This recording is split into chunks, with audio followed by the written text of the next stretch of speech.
Bonsoir, bonsoir à tous, auditeurs et auditrices de la radio La Voix des Lacs. Nous vous saluons au nom puissant de notre Seigneur Yehoshua Hamashiach, Jésus-Christ de Nazareth. Alors, nous bénissons le Seigneur pour cette grâce qui nous accorde encore d'être en votre compagnie en ce jour de jeudi 24 juillet 2025. Donc, nous sommes actuellement exactement à 18h43 minutes. Je suis avec mon frère, l'esclave du Seigneur, mon frère Arnold. Shalom. Shalom, shalom. Que le nom du Seigneur soit béni. Nous bénissons déjà le Seigneur. Nous saluons tous les auditeurs et les auditrices de la radio qui nous suivent présentement et ceux-là qui sont tout le temps connectés à leur émission. Celui-ci n'est-il pas le Mashiach? Vous êtes à votre émission. Celui-ci n'est-il pas le Mashiach ou celui-ci n'est-il pas le Christ?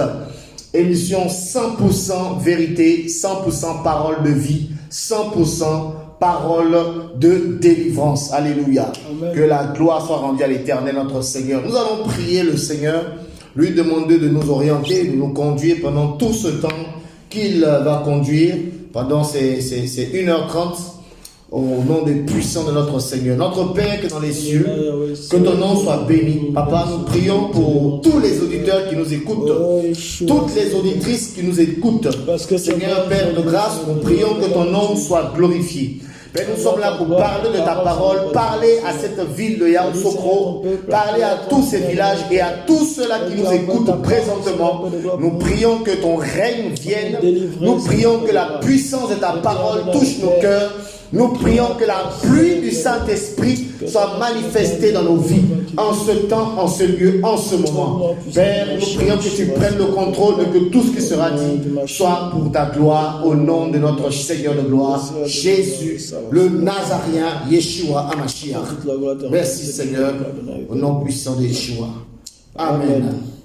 Alors, le jeudi dernier, nous avons partagé longuement ici sur la justification. Nous avons parlé du péché, nous avons parlé de la justice.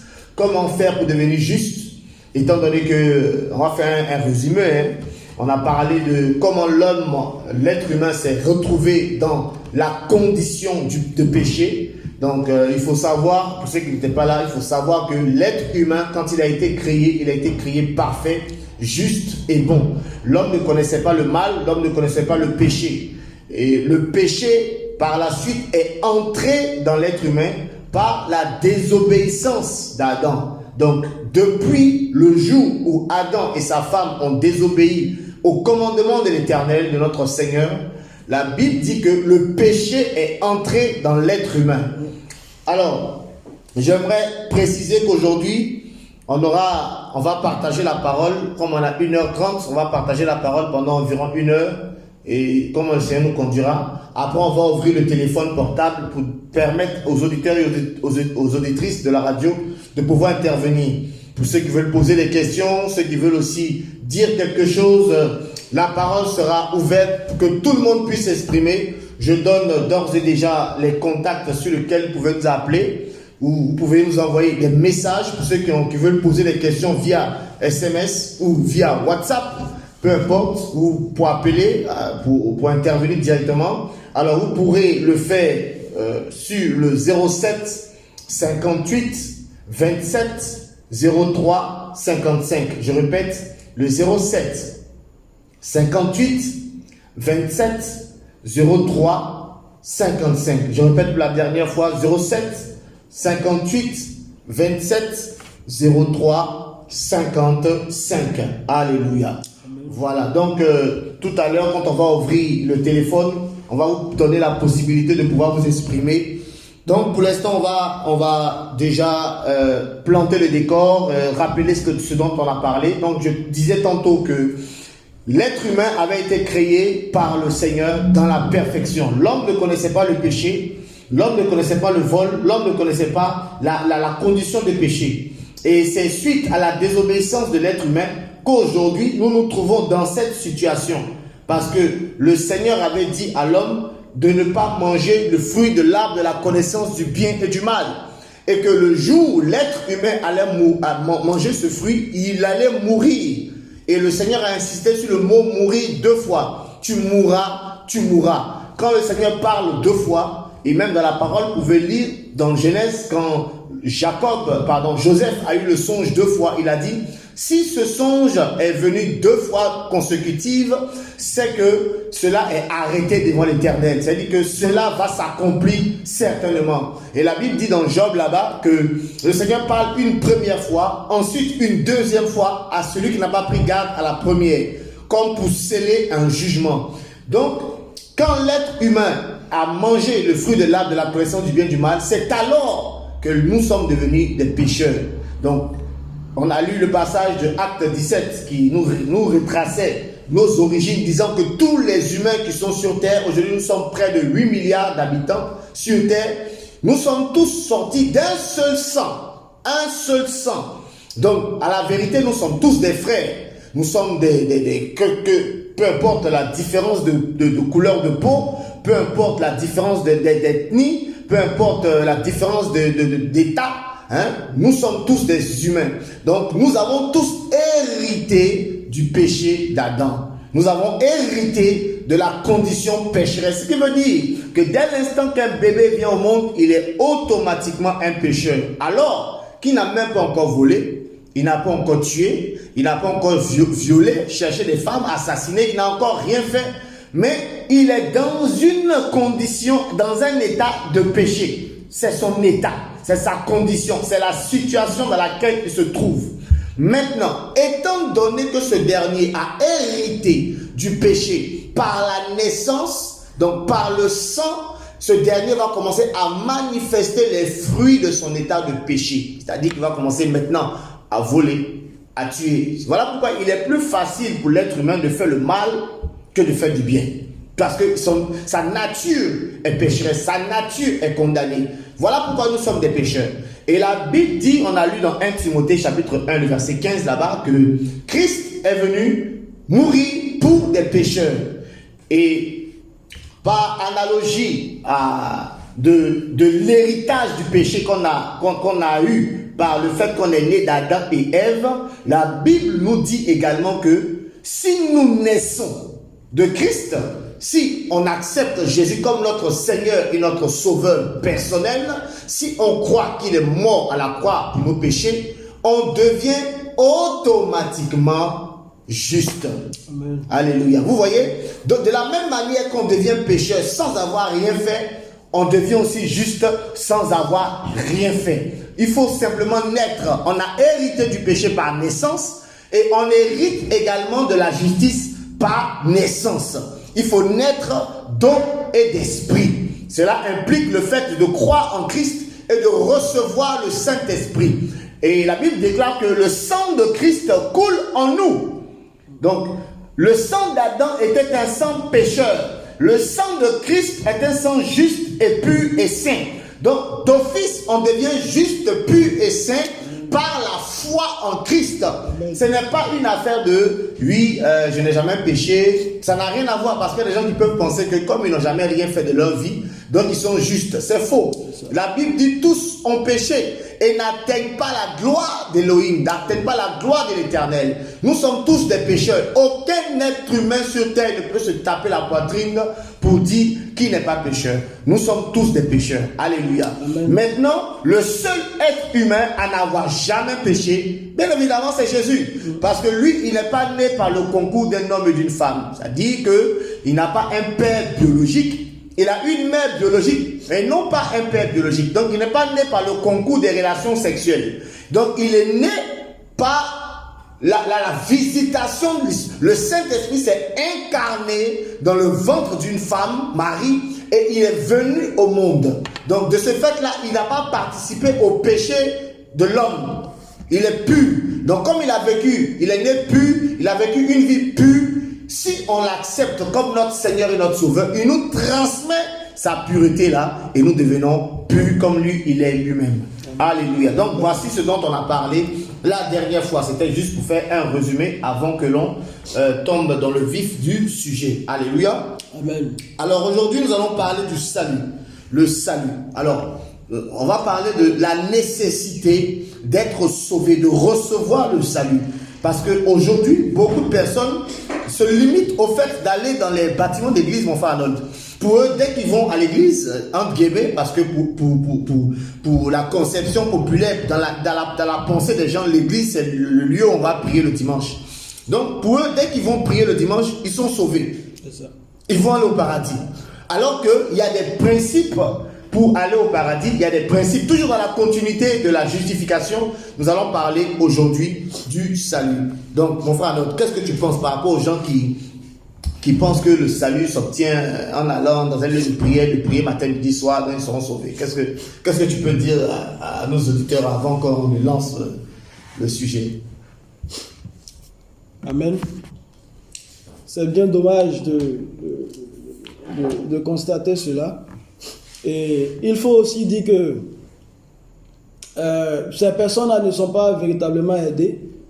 Voilà, ils ne sont pas aidés par la religion, avec le système de religieux qui va nous imposer une certaine manière de se comporter, une certaine manière de vivre, en nous disant que si tu fais ceci, tu fais cela, tu es agréable au Seigneur.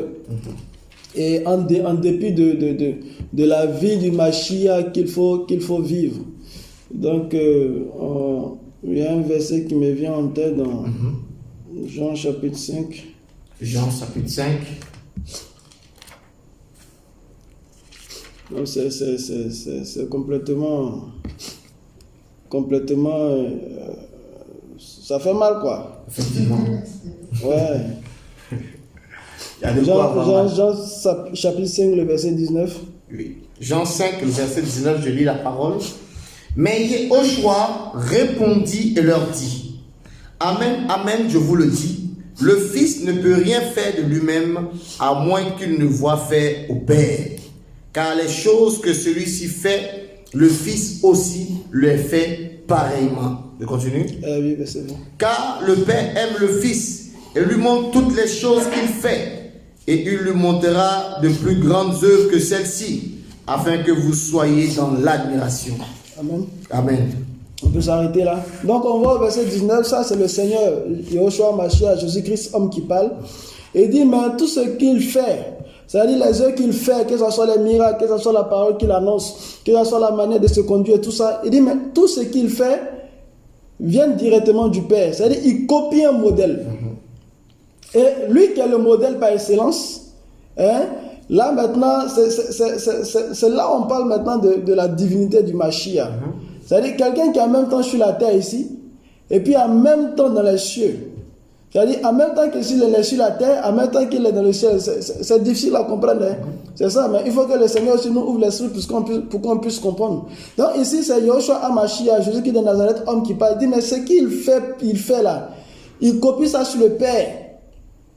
Tu vois? C'est-à-dire la personne qu'il a envoyé en tant qu'un messager, en tant que le prophète par excellence, Jésus-Christ homme, il dit, et ces choses-là, il les fait pareillement. C'est-à-dire, il n'y a rien dedans qu'il enlève. Or, ici, le Seigneur, nous savons très bien que le Seigneur est venu, c'était un modèle. C'est-à-dire, le modèle parfait que le Seigneur, que Dieu ou bien Elohim voulu sur terre. Donc, le Seigneur vient pour nous apprendre une ligne de conduite, de la manière dont il faut marcher. Étant des pécheurs, nous ne pouvions pas, nous n'avons pas cette capacité-là. Donc, on va lire 1 Corinthiens 6, à partir du verset 9 ou parti. Eh bien, Paul va dire, mais il va citer beaucoup de choses qui sont attraits à la chair, qui font peser la chair en parlant du péché. Et il va dire que c'est là, ce que vous étiez. Donc, ça veut dire que Paul, animé par l'esprit, va parler au passé. C'est-à-dire ce qu'on était avant. C'est-à-dire avant que nous ne rencontrions le Seigneur, voici ce que nous faisions, voici ce que nous faisions, voici ce que nous faisions. Mais maintenant que vous avez rencontré le Seigneur, maintenant que nous avons rencontré le Seigneur, il y a une manière dont il faut vivre. Et le modèle par excellence, c'est Yehoshua HaMashiach. C'est Jésus-Christ homme, de la manière dont il a vécu sur la terre. Et comme mon frère a pu le dire, on a pu le partager la semaine passée, il a vécu sans péché. Donc, c'est cette voie-là que nous devons suivre. Mais la religion et le système religieux vont nous dire non, si tu as accepté le Seigneur, c'est fini. Tu peux vivre comme tu veux. Comme ce dernier qui disait que c'est lorsqu'il porte sa soutane qu'il devient saint, et que toutes ses souilles sont parties, mais lorsqu'il enlève sa soutane, eh bien, il peut vivre le monde, il peut faire ce qu'il veut. Donc, c'est pas étonnant de voir des personnes qui se disent être chrétiens, malgré qu'ils soient baptisés, malgré qu'ils aient reçu le Saint-Esprit, mais qui continuent de se vautrer dans le péché. Et on va prendre un autre verset. On va prendre, on a lu la semaine passée, Romains chapitre 8, verset 1.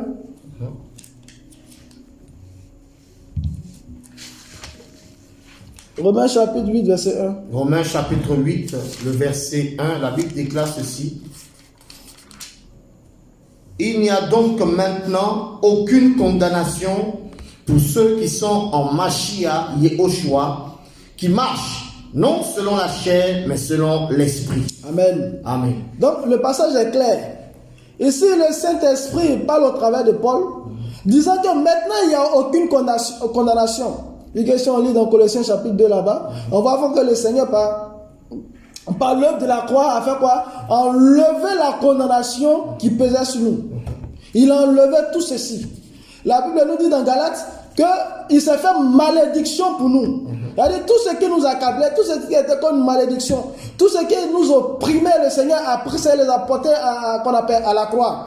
Mais il y a une condition, il dit, il a enlevé cela, en quoi? En Mashiach, non pas selon la chair, mais selon l'esprit. C'est-à-dire, si tu as rencontré le Seigneur, tu ne dois plus marcher selon la chair.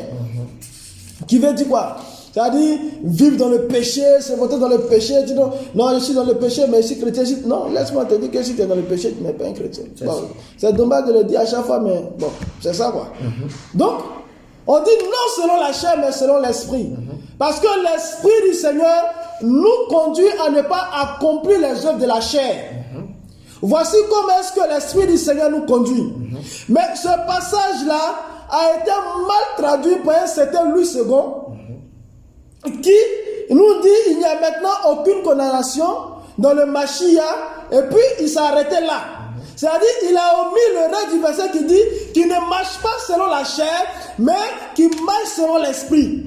Donc lorsque je prends ma Bible et que je lis, et que je m'arrête sur le fait qu'il y a donc maintenant aucune condamnation pour ceux qui marchent dans le Seigneur Yoshua Mashiach, et puis je m'arrête là, c'est tous les versets.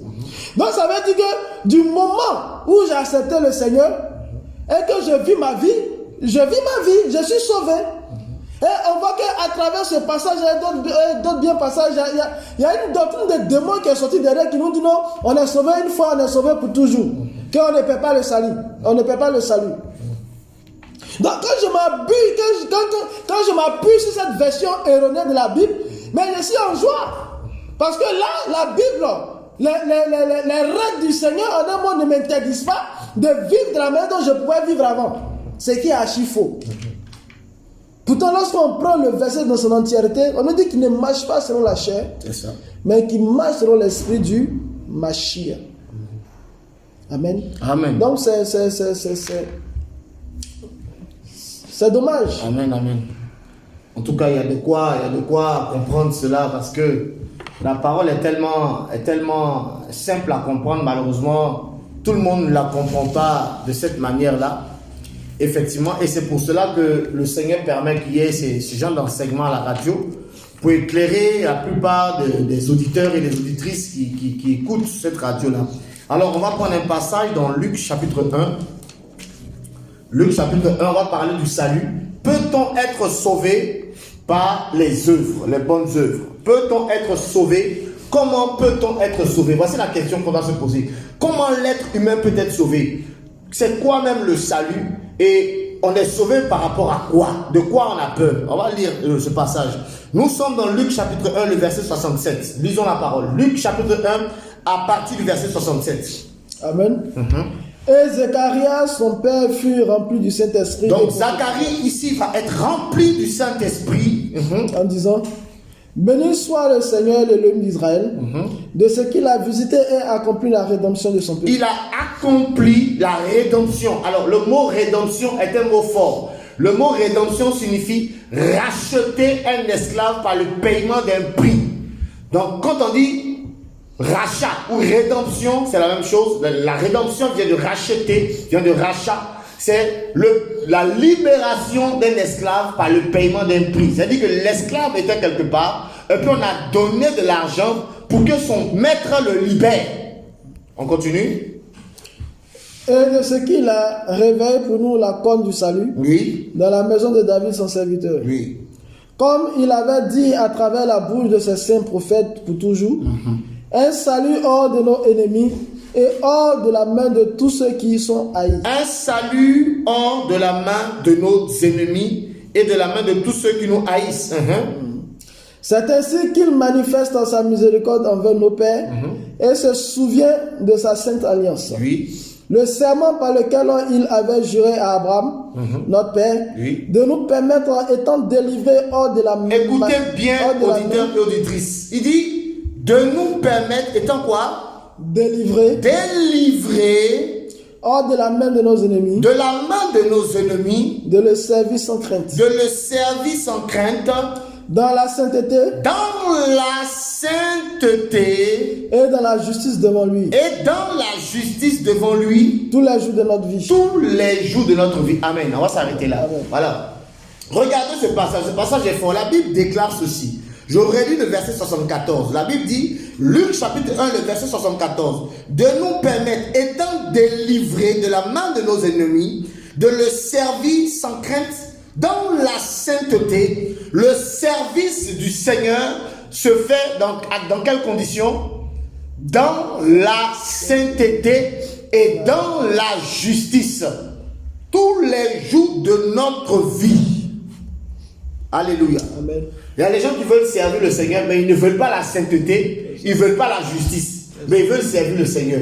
Ils veulent aller évangéliser, ils veulent aller chanter à l'église, ils veulent aller balayer le bâtiment d'église, ils veulent aller, je ne sais pas, aider les pauvres, ils veulent aller aider les veuves, ils veulent aller faire tout ça. Mais ils ne veulent pas dans la sainteté. Le service est dans. Le mot dans, c'est à l'intérieur de. Tu es à l'intérieur de quelque chose. Tu es à l'intérieur de la sainteté et de la justice. Déjà, il faut savoir ce que c'est que la sainteté et il faut savoir ce que c'est que la justice. Parce qu'il y a la sainteté selon les humains et il y a la sainteté selon le Seigneur. Alléluia. Mais aujourd'hui, ce n'est pas ça l'objet de notre prédication ce soir. L'objet de la prédication, c'est nous délivrer de la main de nos ennemis. Alléluia. Amen. La délivrance ou le salut. Comment le Seigneur peut-il nous délivrer? Par quel moyen peut-il nous délivrer de la main de nos ennemis? Il faut savoir que quand la Bible dit délivrer, le mot délivrer signifie retirer quelqu'un de quelque chose. Quand on te délivre, c'est qu'on vient te retirer de quelque chose, c'est qu'on vient te faire sortir de quelque chose dans lequel tu es. Alléluia. Amen. Donc quelqu'un peut être dans une situation, quelqu'un peut être dans un problème, quelqu'un peut être dans une situation difficile où de ses propres forces il n'arrive pas à sortir, ou par ses propres moyens il n'arrive pas à régler ce problème. C'est alors qu'il va avoir recours, il va regarder vers quelqu'un qui est plus puissant que lui, qui peut le sortir de là. Et c'est pour cela que la Bible dit que c'est le Messie, le Christ, Yeshua HaMashiach, qui est venu pour nous sortir de là, nous délivrer de la main de nos ennemis. Amen. Alléluia. Amen. Et il précise, nous délivrer de la main de nos ennemis et de le servir sans crainte devant lui tous les jours de notre vie. Regardez, alléluia. C'est pour ça que nous sommes en train de parler aujourd'hui du salut. Nous parlons du salut, le salut. Le salut signifie, le mot salut signifie délivrance. Alléluia. Délivrance. La délivrance, la libération. Dans le mot salut, il y a délivrance, il y a libération, et puis encore, il y a un troisième mot qui signifie la sûreté. Et notez bien, le mot salut signifie délivrance. Le mot salut signifie quoi? Sûreté. Alléluia. Donc quand le Seigneur il te délivre, quand le Seigneur il te sauve, il te met en sûreté. Le mot sûreté signifie être dans un endroit où tu es en sécurité. Alléluia. Donc ça veut dire qu'en même temps qu'il te délivre, en même temps qu'il te protège. Alléluia. Ça veut dire qu'il ne te délivre pas pour te laisser et puis quelqu'un d'autre va venir te prendre. Il te prend il te sort de là, et puis il est en même temps autour de toi comme une muraille forte, comme il a dit au travers du prophète Zacharie. Il dit, en parlant à Israël, il dit, Israël est la prunelle de mes yeux, et je serai comme une muraille de feu autour d'elle. Ce qui veut dire que quand l'Éternel est autour de toi comme une muraille, qui peut t'atteindre? Alléluia. Personne qui va rentrer dans ce feu-là pour aller te toucher. Qui peut rentrer là-bas pour aller t'atteindre? C'est ça. Donc le Seigneur est venu pour opérer un travail de délivrance dans la vie de ceux et celles qui vont croire en lui. Voilà pourquoi on dit, il nous délivre de la main de nos ennemis. Alors le premier ennemi de l'être humain, parce que la Bible dit nos ennemis, la Bible ne dit pas notre ennemi, mais nos ennemis, parce qu'à la vérité, l'être humain a plusieurs ennemis. L'être humain, le premier ennemi de l'être humain, c'est qui? L'ennemi de nos âmes, c'est qui? Bien évidemment, c'est Satan. Le premier ennemi de l'être humain, c'est le diable. Le diable a réussi à faire tomber l'être humain dans le péché, dans une situation de péché, dans une condition de péché, par la désobéissance à la parole de l'Éternel. Satan a réussi à faire ça. Donc l'être humain était assujetti. Donc, ce qui veut dire que tous les hommes sont sous le pouvoir du diable. Voici le premier ennemi. Deuxième ennemi, la Bible nous parle également du péché, qui est aussi un ennemi dangereux, qui est même l'ennemi le plus dangereux. Alléluia. Donc, ça aussi c'est un autre ennemi. Alors, la Bible parle encore de nos ennemis. Dans nos ennemis, il y a aussi les démons. Les démons. Les démons sont des ennemis coriaces. Et ceux-là aussi, Satan, il a son armée de démons qui veulent détruire les hommes, qui veulent détruire... En fait, les démons, ce sont des êtres à la base, à la vérité. Les démons, à la vérité, c'était des anges qui étaient au ciel. Donc, ils connaissent la gloire qu'il y a au ciel. Mais comme ils se sont rebellés, il y a deux catégories d'anges qui se sont rebellés. Il y a les premiers anges qui ont quitté le ciel parce qu'ils ont vu des femmes qui étaient tellement belles, ils ont laissé le ciel pour venir draguer des femmes. Eux, ils ont été chassés à cause de leur amour pour les femmes. Il y a une autre catégorie d'anges qui ont suivi le diable et ils ont voulu faire un coup d'état au ciel pour prendre le paradis, pour que le diable soit le roi. Eux, ils ont suivi le diable. Eux aussi, ils ont été chassés du ciel. Donc, voici les deux catégories d'anges. Et quand ils sont descendus, ils sont devenus des êtres ténébreux, très méchants et très violents. Et ce sont ces gens-là qui sont en train de... Vous voyez, quand vous voyez les gens qui sont en train de faire n'importe quoi, le péché, qui sont... En fait, quand un démon rentre dans la vie de quelqu'un, il veut détruire la personne. Quand un démon rentre dans une famille, il veut détruire tout le monde. Quand un démon rentre dans un village, une ville, un pays, il veut détruire tout. Parce que eux, ils ne connaissent que la destruction. Satan n'arrange pas, il détruit. L'autre ennemi également, ce sont les sorciers et les mystiques. Et aussi, ils travaillent pour le diable. Et aussi, leur projet, c'est de détruire les hommes. Parce que Satan est dans son projet de destruction. Il veut détruire. Donc, il utilise les gens qui ont décidé de le suivre aussi dans sa folie. Donc, eux aussi sont en train de travailler pendant que les gens dorment. Pendant que les gens veulent aller au travail demain. Ils se reposent. Eux, ils ne dorment pas. Ils sont sous les arbres, dans les termitières. Ils sont en train de faire des réunions dans le troisième monde, dans le deuxième monde. Ils sont en train de faire des incantations pour détruire les gens, pour que tel devienne fou, pour que tel devienne prostituée, pour que tel devienne voleur, pour que tel soit maudit. Ils sont en train de faire des réunions sur réunions pour détruire les gens. Voici les ennemis. Et en plus de ça, il y a les traditions des humains. Aussi ennemis, les traditions. Chez nous, on ne mange pas poisson qui n'a pas écaille. Chez nous, on ne fait pas ça. On ne balaye pas la nuit. On n'appelle pas les gens. Tout ça, ce sont des ennemis que Satan a mis en place pour garder l'être humain dans une position d'esclavage et pour le détruire. Sans oublier les liens de famille. Vous savez, il y a des familles, il y a des liens terribles. Vous allez voir une famille, il y a des belles femmes, mais elles ne se marient pas. Vous allez voir les gens qui sont intelligents, mais ils n'arrivent même pas à avoir le bac. Une fois qu'ils arrivent en terminale, ils jettent le kaki, ils ne veulent plus aller à l'école. Ou bien ils vont passer, échouer. Il y a des familles comme ça, mon frère. C'est terrible en Afrique.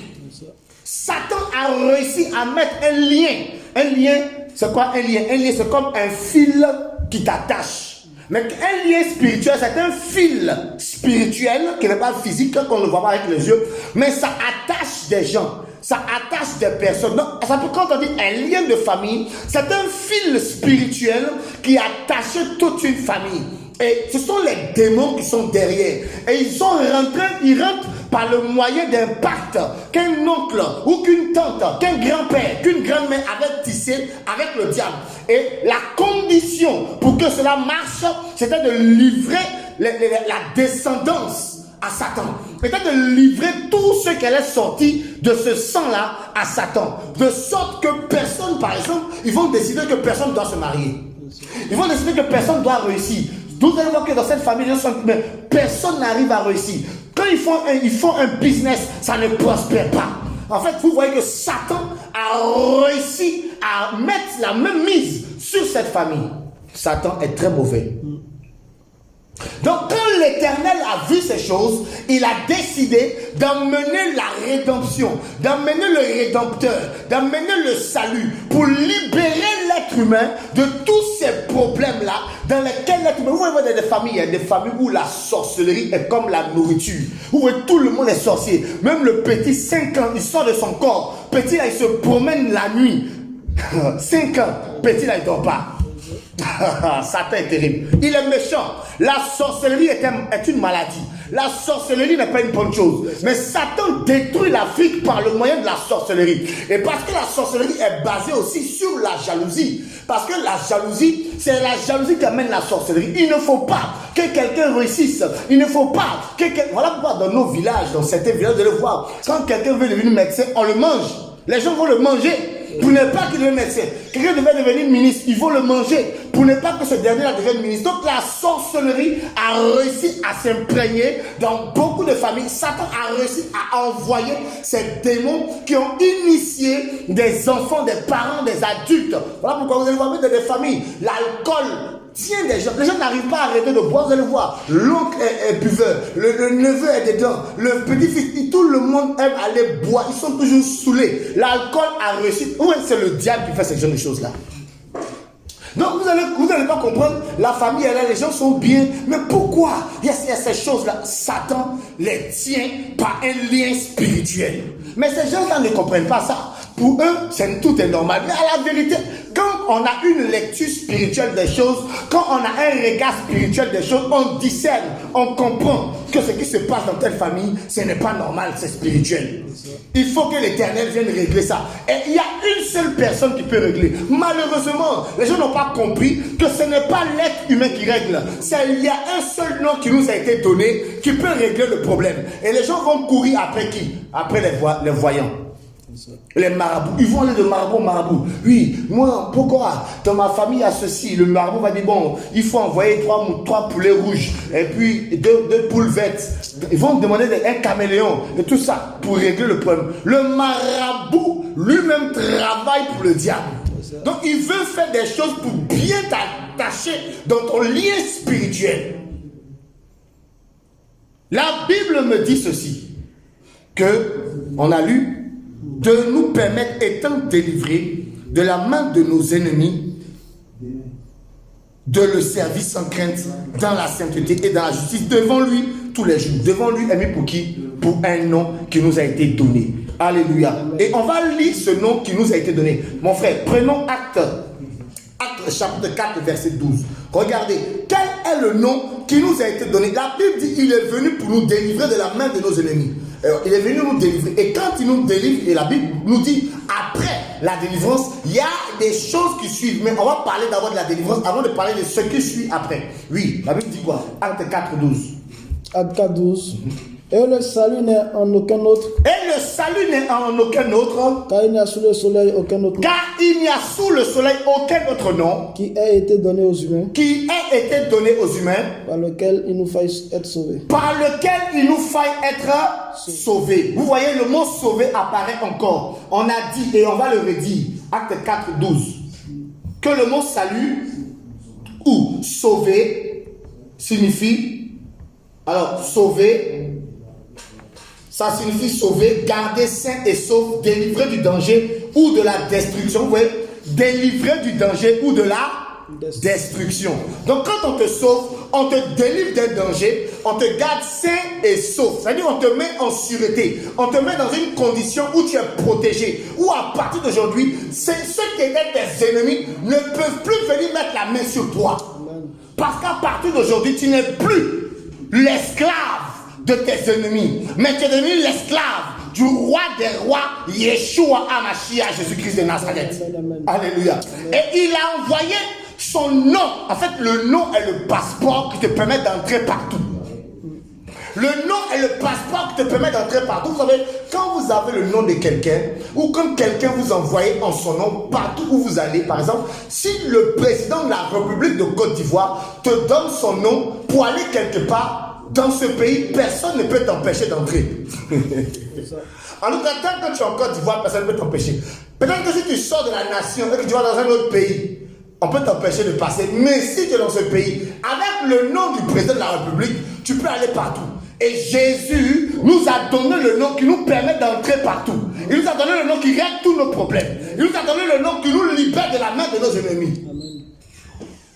Alléluia.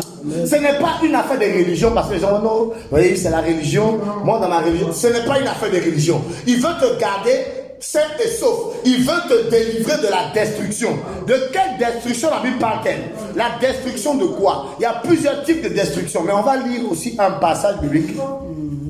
Nous sommes dans Thessaloniciens. Alors, Thessaloniciens, le chapitre 1. Et 1 Thessaloniciens, pardon. À partir du 1 Thessaloniciens, à partir du chapitre 5. 1 Thessaloniciens, le chapitre 5. À partir du verset 7.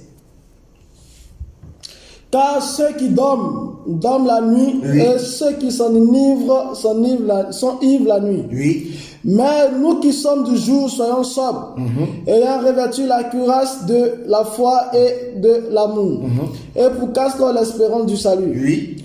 Parce qu'il ne nous a pas placés. Attends, je reviens. Verset 9. Oui, verset 9. Parce qu'il ne nous a pas placé l'Élohim pour la colère, mais pour l'acquisition du salut au moins de notre Seigneur Yeshua Mashiach. Amen. Regardez, il dit, parce qu'Élohim ne nous a pas destinés à la colère, mais à l'acquisition. L'acquisition, c'est-à-dire à entrer dans le salut par notre Seigneur Yeshua. Et la Bible nous parle de deux choses. La première des choses, c'est la colère. Et la deuxième des choses, c'est le salut. Donc, ce qui veut dire qu'il y a deux choses. Il y a le salut et il y a la colère. Il faut savoir que sur la terre, sur laquelle nous sommes présentement, il y a un jour de colère qui arrive. Il y a un jour de colère qui arrive. Le jour de la colère est terrible. Les gens ne savent pas, ils sont en train de vivre, ils sont en train de construire des maisons. C'est bien, il faut construire des maisons. Ils sont en train d'acheter des voitures. C'est bien, il faut acheter des voitures. Mais beaucoup oublient qu'un jour, la colère de l'Éternel va se lever sur la terre. La Bible a pris cette image pour parler du temps de Noé et du temps de Lot. La Bible dit sourd de même que au temps de Noé, les gens se mariaient, achetaient, vendaient. Ils vivaient en paix jusqu'à ce que la colère de l'Éternel se lève et que le Seigneur envoie la pluie pour détruire tout le monde. Au temps de Lot également, la Bible dit les gens se mariaient, ils vendaient, ils achetaient, ils bâtissaient des maisons. Mais un jour, le feu est descendu du ciel, a détruit tout ce qu'ils avaient construit et les a détruits également. Parce que ces gens-là, ils bâtissaient, ils vendaient, ils achetaient, mais ils ne se souciaient pas de leur salut. Ils ne pensaient pas au cœur de l'Éternel. Ils ne pensaient pas à la colère qui devait venir. Et Paul nous fait comprendre ici qu'un jour de colère était dans le cœur de l'Éternel. Auditeur, auditrice de la radio, la voix des lacs. Un jour de colère est dans le cœur de l'Éternel. Dans le cœur de Yahweh, il y a un jour de colère. Il y a un jour où la colère va se lever, où le Seigneur va entrer dans la phase de la colère. Alléluia. Amen. Parce que beaucoup ne savent pas ça. Ils vivent leur vie. Ils sont joyeux. Ils mangent, ils achètent. Ils vont au travail. Tout ça. Il faut faire toutes ces choses. Faire le travail. Mais est-ce que tu sais qu'un jour de colère se prépare? Où l'Éternel va rentrer en jugement avec les humains de la terre. Est-ce que tu es au courant de ça? Un jour de colère était dans mon cœur. Alléluia, alléluia. Amen, amen. Parce que, comme je disais tout à l'heure, beaucoup sont ignorants de ces choses. Et il faut rappeler ceci. Alors, on va lire Ésaïe 63. Ésaïe 63, en parlant du jour de colère. La Bible nous parle de acquérir, de rentrer dans le salut par Christ Jésus pour éviter le jour de la colère. C'est-à-dire que si tu n'as pas le salut, tu es sous la colère de l'Éternel. Ésaïe 63, verset 1. La Bible dit quoi? Qui est celui qui vient d'Édom, Oui. de Botsra, Oui. en vêtements rouges, En vêtements rouges, oui. magnifiquement paré dans ses habits, Oui. marchant selon la grandeur de sa force. Oui. C'est moi qui parle avec justice Oui. et qui suis grand pour sauver. Il dit, c'est moi qui parle en justice et qui suis grand. Pourquoi? Pour sauver. Pour sauver. Quand on parle de sauver, on parle du salut. Le Seigneur nous fait comprendre qu'en dehors de lui, il n'y a personne d'autre qui peut sauver. Il dit quoi encore? J'ai été seul. Verset Dans 2, le il verset dit. 2, pourquoi tes vêtements sont-ils rouges? Donc on lui pose la question à celui qui a dit qu'il est grand pour sauver. Quelqu'un lui pose la question. Pourquoi tes vêtements sont-ils rouges? Tes habits comme ceux d'un fouleur au pressoir. D'un fouleur, quand on parle du fouleur au pressoir, c'est de qui on parle?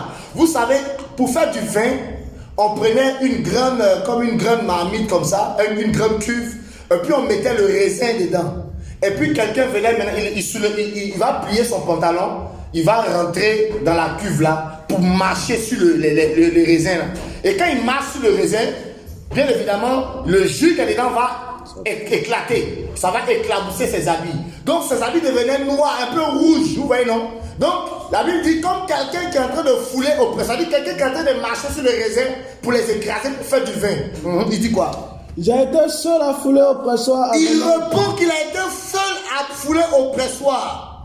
Et parmi les peuples, aucun homme n'était avec moi. Oui. Cependant, j'ai marché sur eux dans ma colère. Cependant, j'ai marché sur eux. On a dit que sur le raisin. Non, non. On dit sur eux. Dans quoi? Dans ma colère. Dans ma colère. Le Seigneur va marcher sur les gens dans sa colère. Et je les ai foulés dans mon courroux. Il a marché sur eux dans sa colère, oui. Le sang a jailli sur mes vêtements. Et j'ai souillé tous mes habits. Oui. Car le jour de la vengeance était dans mon cœur. Car un jour de vengeance était dans mon cœur. Elle a dit 2 jours. Non, non. Elle a dit 10 jours. Non, non. Il dit un jour. Et Paul va parler de ce jour dans 1 Thessaloniciens 5 pour dire il faut chercher à fuir le jour de la colère. Cette colère arrive. Et pour fuir le jour de la colère, il faut être sauvé. Ce qui veut dire que tous les humains, la colère de l'Éternel est sur eux. La seule manière de fuir la colère, c'est de faire quoi?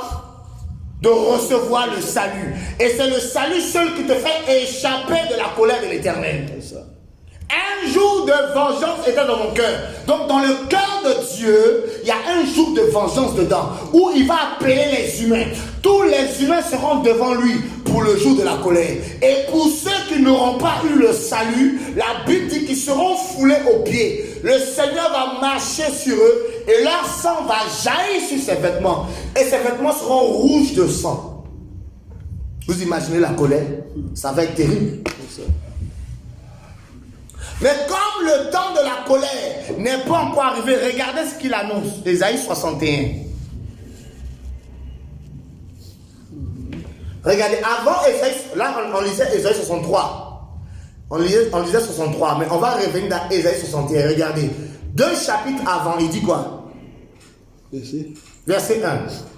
L'esprit d'Adonai Yahweh est sur moi. Oui. Car Yahweh m'a envoyé pour porter la bonne nouvelle aux pauvres. Il est venu annoncer la bonne nouvelle aux pauvres. Oui. Il m'a envoyé pour bander ceux qui ont le cœur brisé, Il est venu guérir ceux qui ont le cœur brisé, pour proclamer aux captifs la liberté, pour proclamer aux prisonniers la liberté. et à ceux qui sont enchaînés l'ouverture de la prison, À ceux qui sont enchaînés, on ouvre leur prison pour qu'ils sortent.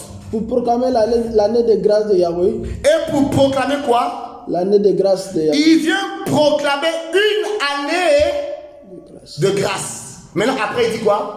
Et le jour de vengeance de notre Elohim. Vous voyez, avant le jour de vengeance, il y a quoi d'abord? L'année de grâce. Une année de grâce. En une année contient combien de jours? 365 jours ou 366 jours. Donc, il y a 365 ou 366 jours de grâce pour, pour un jour de vengeance ou de colère. C'est ça. Donc, présentement, nous ne sommes pas encore dans le jour de vengeance. Nous sommes dans l'année de où les gens doivent saisir la main de l'Éternel, où l'Éternel est en train d'ouvrir les portes des prisonniers, où il est en train d'annoncer la bonne nouvelle aux pauvres, où il est en train de guérir les cœurs brisés. Le Seigneur est actuellement, par les messagers qu'il envoie, par les prédications dans les rues, par les prédications à la radio, par les évangélisations partout, par les messages ici et là, d'annoncer une année de grâce pour guérir les cœurs. Toi qui as le cœur brisé, le Seigneur veut guérir ton cœur par le moyen de l'esprit. Le Seigneur veut ouvrir la porte des prisons. Là où tu es prisonnier du péché, tu es prisonnier des liens de famille, tu es prisonnier de la malédiction, tu es prisonnier de la condamnation des hommes, tu es prisonnier de l'échec. Il y a l'ouverture de la prison pour toi par le moyen du nom de Yeshua. Parce que si tu ne saisis pas l'année de grâce, après l'année de grâce vient le jour de vengeance. Amen. Où le Seigneur n'aura plus grâce. Ça sera fini. Quand le jour de vengeance arrive, il n'y a plus la possibilité de saisir la main de l'Éternel. C'est pendant qu'il est temps. La Bible dit, recevez l'Éternel pendant qu'il est temps. Et cherchez-le pendant qu'il se laisse trouver. Cherchez-le pendant qu'il se laisse trouver. Ah, un jour de vengeance était dans mon cœur. Dit le Seigneur dans Isaïe 63. Un jour de vengeance. Donc dans son cœur, quand quelqu'un garde quelque chose dans son cœur, qui peut aller enlever ça? Et les gens sont en train de vivre. Ils sont en train de bâtir, comme on l'a dit au temps de Noé. Les gens vivaient leur vie. Ils bâtissaient des tours. Ils faisaient des choses. Mais ils ne se souciaient pas de l'Éternel. Et la Bible dit, sous le ciel, le seul moyen de fuir le jour de vengeance, c'est quel nom? C'est d'accepter le nom de Yeshua HaMashiach. Alléluia. Mais vous allez voir que malheureusement, dans la religion, on nous fait croire que l'on peut fuir cela, on peut fuir le jour de vengeance en faisant les bonnes œuvres.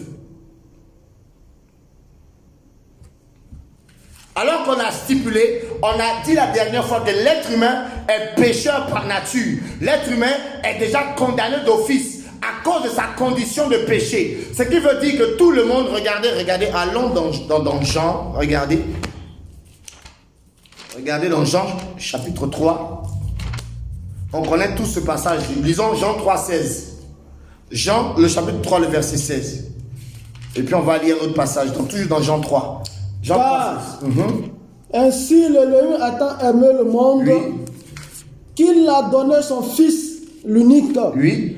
afin que quiconque croit en lui ne périsse pas, mais qu'il ait la vie éternelle. Alléluia. Amen. Donc le Père a tant aimé le monde. Donc dans l'amour du Père, qu'est-ce qu'il a fait? Il a donné son Fils. Son Fils, c'est qui? C'est le salut. Et on va le lire. Le Fils est le salut. Afin que quiconque croit ne périsse. Quand on parle de périr, on parle de la destruction. On te parle de la colère. Parce que si tu ne reçois pas le Fils, tu es sous la colère de l'Éternel. Parce que les gens n'ont pas encore compris. Peu importe ta religion. Et regardez, ça on l'a lu Jean 3,16, non? Sautons et venons au verset 35. Venons au verset 35 à 36. Il dit quoi? Le Père aime le Fils Le Père aime le Fils. et a donné toutes choses en sa main. Donc toutes choses sont entre les mains du Fils. Et la Bible dit quoi? Celui qui croit au Fils a la vie éternelle. Celui qui croit. Donc le mot croire signifie quoi? Accepter le Fils en lui.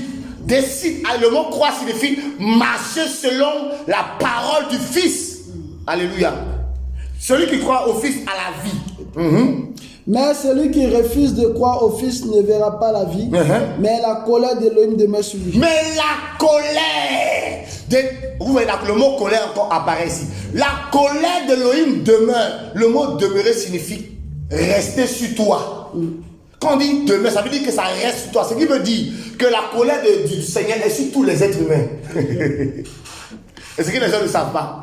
Pour eux, lui, moi, en tout cas, moi, le Seigneur n'a pas de problème.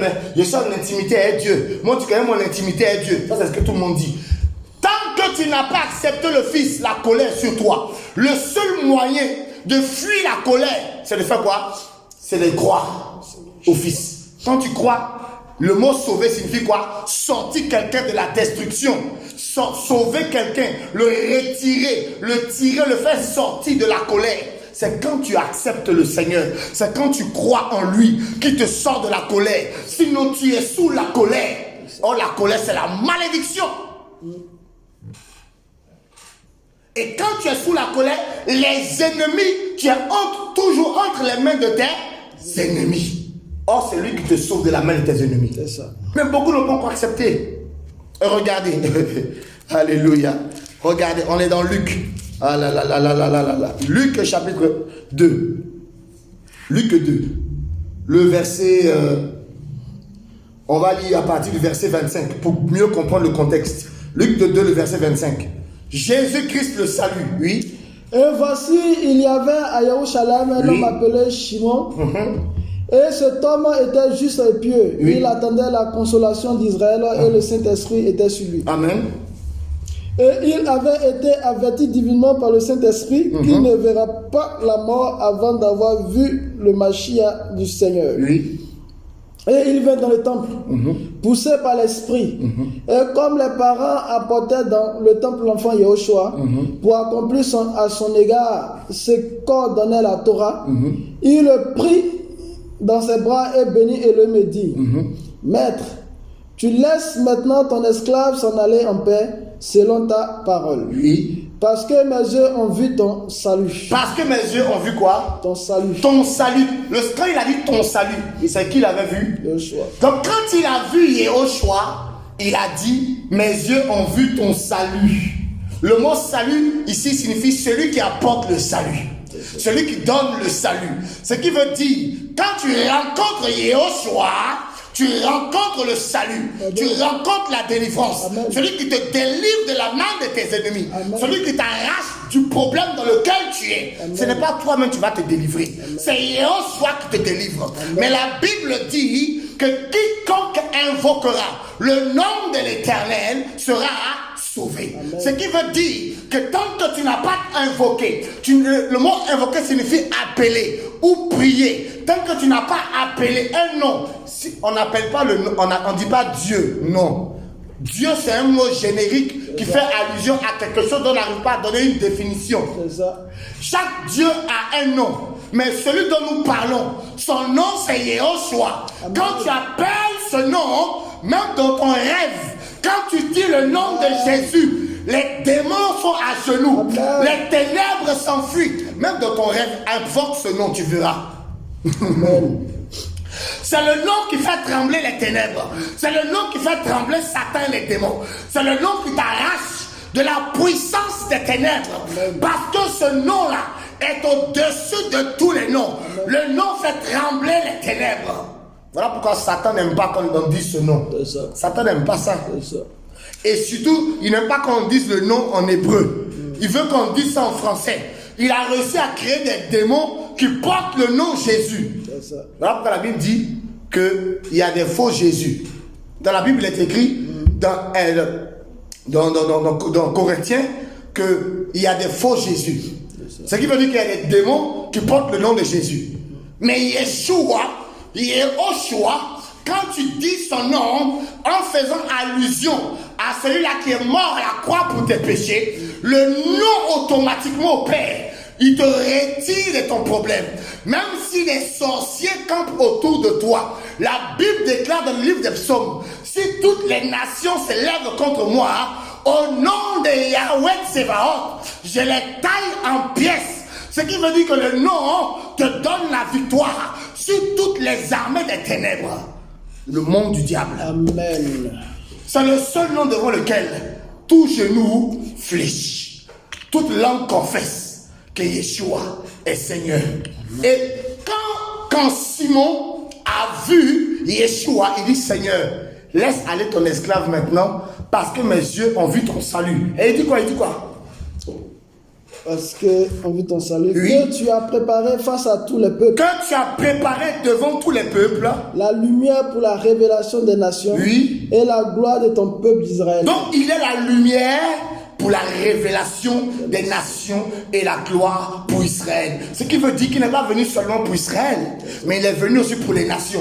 Donc quand on dit une lumière quand elle arrive, elle chasse les ténèbres. Voilà pourquoi au commencement, la Bible dit quand Dieu créa le ciel et la terre, la Bible dit que le Seigneur a dit que la lumière apparaisse. Or la lumière parle de Yeshua. Il dit je suis la lumière du monde. Ce qui veut dire que le monde était dans les ténèbres. Le monde était dans la puissance du diable. Satan régnait dans le monde par le péché. Et les démons s'amusaient sur les humains. Mais il fallait que la lumière descende des cieux, qu'elle arrive parmi les humains pour opérer une œuvre de délivrance, pour opérer une œuvre de libération, pour sortir les gens des mains de Satan et les mettre dans une position de sécurité. Amen. Parce qu'on a dit que quand il te sauve, il te met en sécurité où personne ne peut te toucher encore. Il ne te laisse pas te promener comme ça. Voilà, en tant que chrétien, quand tu reçois le Saint-Esprit, tu ne dois plus avoir peur des ténèbres. Au contraire, ce sont les ténèbres qui ont peur de toi. Amen. Parce que toi, tu ne sais pas, mais tu transportes la gloire de l'Éternel.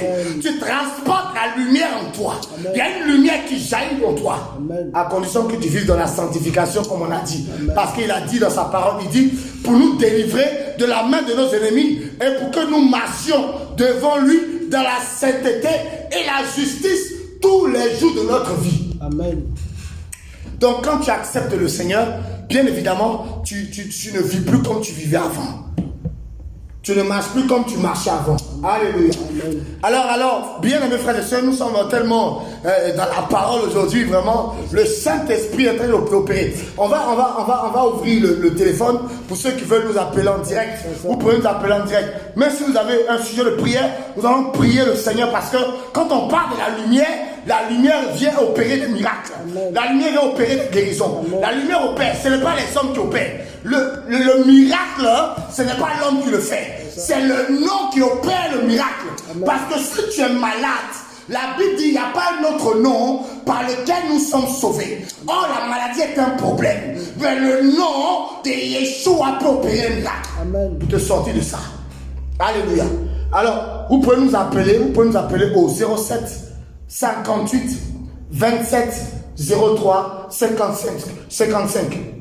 Je répète, 07 58 27 03 55. Vous pouvez appeler. Le téléphone est déjà ouvert. Pour ceux qui veulent appeler, veuillez appeler au nom puissant de notre Seigneur. Et le Saint-Esprit va faire le reste du travail. Alléluia. Amen. Donc nous voyons ici, Shimon va voir le Messie et il va dire, Seigneur, laisse aller ton esclave. Laisse aller ton esclave. Parce qu'il a vu ton salut. Amen. Le salut que tu as préparé en face de toutes les nations. Alléluia, alléluia, alléluia. Regardez ici. Nous sommes dans Jean chapitre 6. Dans Jean 6. Jean chapitre 6 à partir du verset... Je pense que tout à l'heure on a lu un peu. On va descendre jusqu'au verset 25. Jean 6, verset 25. Et l'ayant trouvé au-delà de la mer, oui, il lui dit, oui, Rabbi, oui, quand es-tu arrivé ici? Yoshua a répondu, il a dit, Amen, Amen, je vous le dis, vous me cherchez non parce que vous avez vu des signes, mais parce que vous avez mangé des pains et avez été rassasiés. Oui. Travaillez non pour la nourriture qui périt, mais pour la nourriture qui demeure pour la vie éternelle, et que le Fils d'humain vous donnera. Car le Père, l'Élohim, l'a marqué de son sceau. Oui.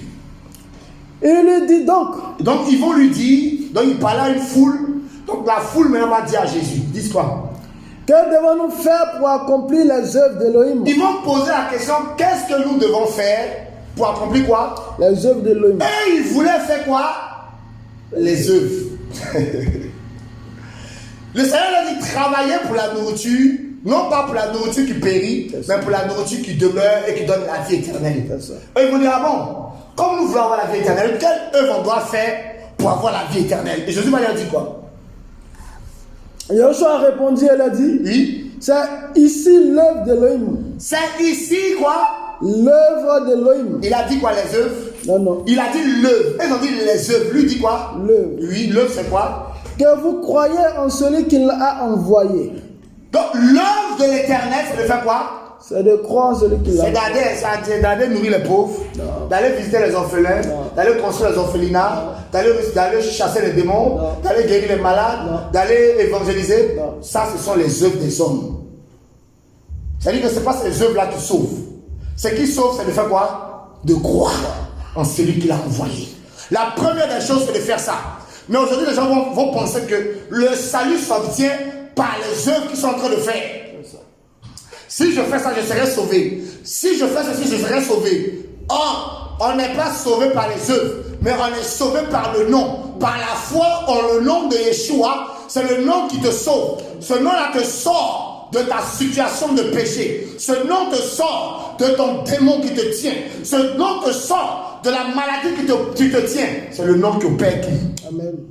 Ce n'est pas les œuvres. Et regardez ce que Paul va dire. Nous sommes dans Éphésiens. Alors, dans Éphésiens, le chapitre 2. Alléluia. C'est le Seigneur est tellement bon. La parole du Seigneur nous délivre. Alors, Éphésiens, le chapitre 2, à partir du verset... On va commencer à partir du verset 4. Mais, Elohim qui est riche en miséricorde, Oui. à cause de son grand amour dont il nous a aimés, Oui. nous aussi étant morts par les fautes, Oui. il nous a vivifiés ensemble avec le Mashiach. Oui. C'est par grâce que vous êtes sauvés. La Bible dit que le salut s'obtient par quoi? La grâce. Par la grâce. Donc, on peut échapper à la colère de l'Éternel par le moyen de la grâce. Et il dit quoi? Et il nous a ressuscités ensemble. Oui. Et nous a fait asseoir ensemble dans les lieux célestes en Mashiach Yeshua. C'est ce qu'on disait. Quand il te sauve, il te met en sécurité. C'est pour ça qu'il nous a pris. Il nous a fait asseoir où? Dans les lieux célestes. C'est-à-dire qu'il a pris ton esprit et puis t'a amené au ciel. Tu es assis avec Jésus-Christ dans le corps de Dieu. Qui peut aller te manger? Ceux qui ont tellement peur des sorciers, ils vont le manger la nuit. Ils vont venir. Si Jésus t'a sauvé, il a sauvé ton corps, ton âme et ton esprit. Tu es protégé. Il y a une muraille de feu autour de toi. C'est ça. Alléluia. Amen. Et il dit quoi encore?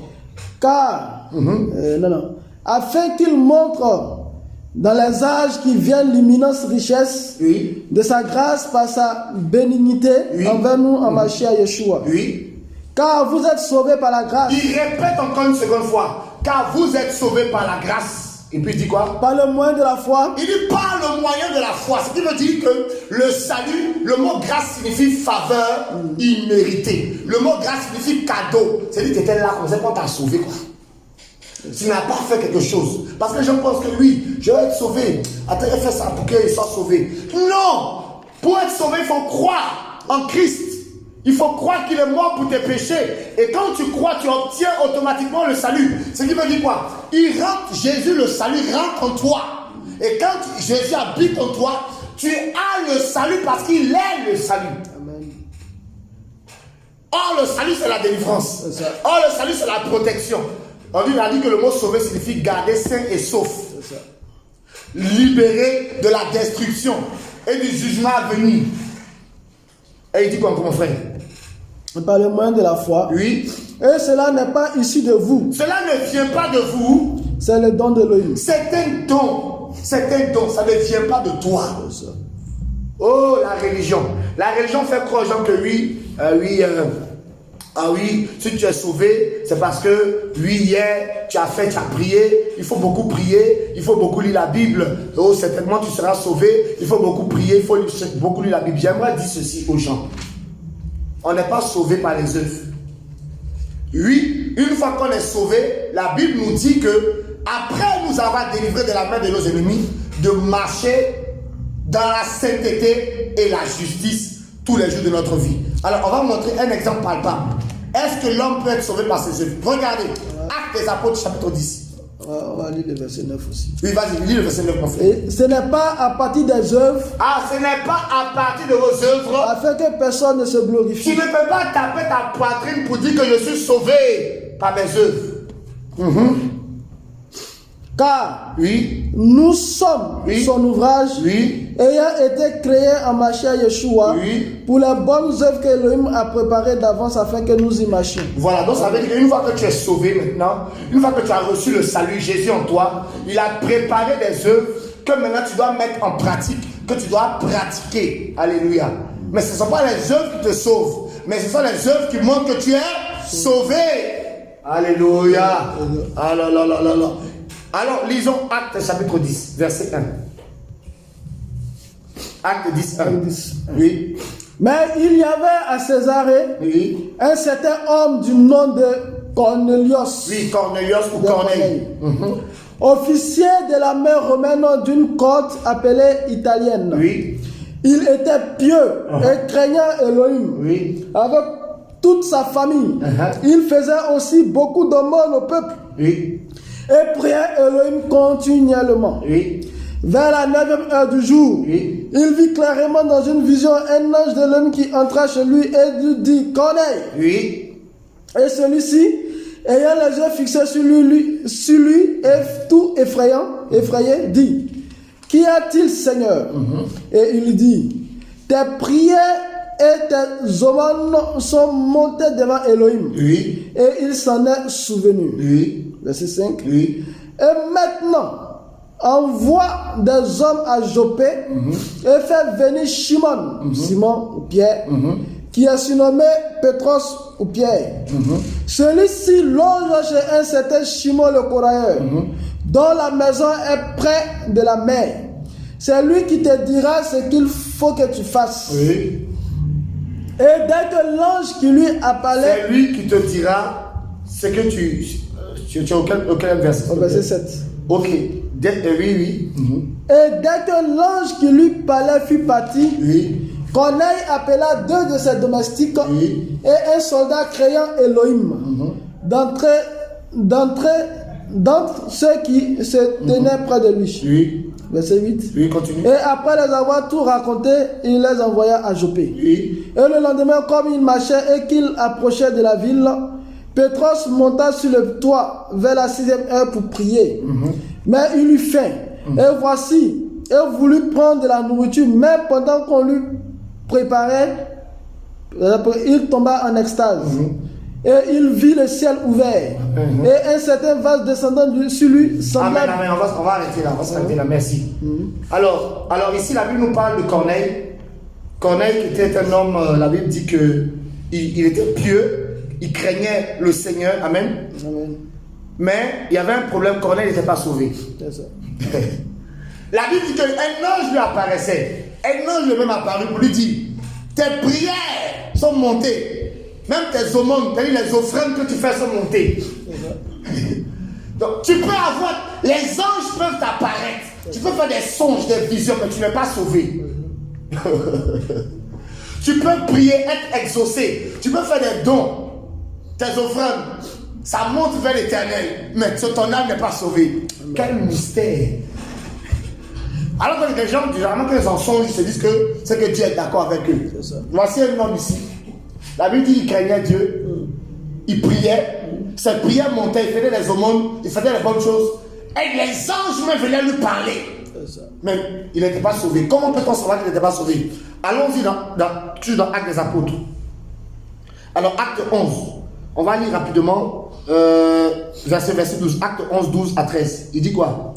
Et l'Esprit m'a dit de partir avec eux sans hésiter. Et les 6 frères que voici m'ont accompagné et nous sommes entrés dans la maison de cet homme. il nous a raconté comment il avait vu dans sa maison un ange qui s'était présenté à lui et lui avait dit, envoie des hommes à Jopé et fais venir Shimon surnommé Pétros, qui te dira les paroles par lesquelles tu seras sauvé, toi et toute ta maison. Les paroles par lesquelles tu seras sauvé, toi et toute ta maison. Malgré le fait qu'il priait, parce que les gens se disent, comme je prie, je vais aller au ciel. Malgré le fait qu'il faisait les offrandes, mais il n'était pas sauvé. Ton offrande ne peut pas te sauver. Ta prière ne peut pas te sauver. Si tu n'as pas reçu les paroles qu'il faut, c'est-à-dire qu'il faut recevoir le véritable évangile. Pierre a annoncé à Corneille le message qui sauve. Parce qu'il y a un message qui ne sauve pas. Et c'est ce message que Corneille avait reçu auparavant. Le message des dîmes, le message des offrandes. Et il faisait ça, il était appliqué à ça. À prier de minuit à minuit. Il faisait les prières. Mais il n'était pas sauvé. Les anges même descendaient pour lui parler, pour se révéler à lui. Malgré ça, il n'avait pas le salut. C'est ça. Dans quelle église tu vas? Quel est le message qu'on te sert? Quelle est la parole qu'on te donne? Est-ce que la parole vient du ciel? Pierre avait le message qui sauve. Pierre avait la parole qu'il fallait. Et quand Pierre est arrivé, il a annoncé le message qui sauve. Alléluia. Amen. Le fait que tu as des sons ne signifie pas que tu vas au ciel. Le fait que Dieu te parle, le Saint-Esprit m'a parlé, le Saint-Esprit m'a parlé, ça ne veut pas dire que tu vas aller au ciel. Tu as eu 15 songes, il y a eu 1000 visions, il y a eu une prophétie. La prophétie ne sauve pas. Amen. Les visions ne sauvent pas. Amen. Ce n'est pas l'attestation. Ça ne prouve pas que le Seigneur est d'accord avec ta vie. C'est ça. Amen. On dit qu'il craignait le Seigneur, non. Mais s'il était sauvé, non. Parce qu'il ne craignait pas le Seigneur selon la parole du Seigneur. Parce qu'il y a la religion. La religion peut te dire oui, il faut prier 3 fois par jour. Il faut jeûner 2 fois par semaine. Il faut faire ci, il faut faire ça. Ces choses-là, on appelle ça le système religieux. Le salut ne s'obtient pas par le fait de prier beaucoup, par le fait de jeûner beaucoup, par le fait de faire des visions, des songes. Mais le salut vient par la prédication du message de l'évangile. Amen. Pierre arrive, Pierre parle.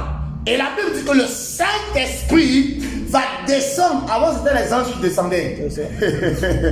Mais maintenant, c'est l'Esprit du Seigneur qui descend. L'Esprit descend là où la parole est proclamée. Les anges peuvent venir là où tu fais les offrandes pour te dire, mon frère, c'est bien que tu as bien fait l'offrande, mais il faut aller écouter la parole. Amen. Alléluia. Amen, amen. Alléluia. Je pense que peut-être... la semaine prochaine, on va bien développer ce point-là parce qu'il faut qu'on en parle. Alléluia. Amen. Alors, les auditeurs, les auditrices, pour ceux qui ont quelque chose à... Si vous avez un témoignage, si vous avez une parole,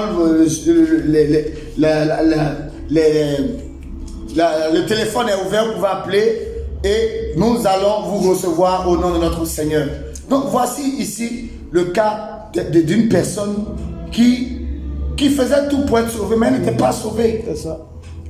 Parce qu'elle n'avait pas reçu le message qu'il fallait. Il fallait la parole qu'il faut. Alléluia. Amen. Alors cette parole-là a pris forme. La Bible dit que son nom, dans Apocalypse chapitre 19, verset 13, que son nom s'appelle comment? La parole.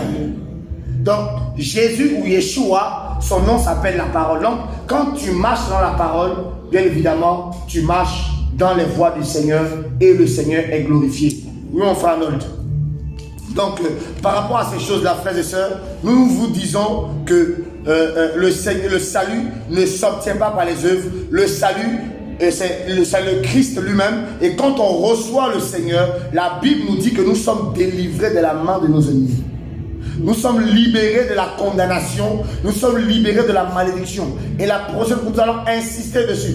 Comment faire pour être sauvé? Au-delà du fait qu'il faut croire d'abord, il faut croire au Seigneur, il y a aussi des conditions à remplir, notamment le sujet de la repentance. C'est quoi la repentance? Comment se repentir? En quoi consiste la repentance? Et c'est toutes ces choses-là. Mais déjà, vous qui avez entendu, vous pouvez déjà crier au Seigneur. Si vous criez à lui, la Bible nous parle de Corneille. Il criait, ses prières montaient vers le Seigneur. Mais comme le Seigneur avait vu la sincérité de son cœur, comme le Seigneur avait vu que Corneille le cherchait, le Seigneur a envoyé un ange pour lui parler, pour lui montrer qu'il devait aller écouter. quelqu'un que le Seigneur avait envoyé pour parler de sa part. Il n'a pas dit va écouter le prophète, va prophétiser sur toi. Non. Va écouter le bishop des nations, l'archevêque. Va écouter. Non. Il dit va écouter. Il y a quelqu'un qui va te donner le message qu'il faut que tu écoutes pour que tu sois sauvé. Et Pierre, quand il est arrivé, Pétros a annoncé un évangile pur. L'évangile de la délivrance, l'évangile du salut. Alléluia. Nous allons prier le Seigneur pour les dernières minutes qui nous restent.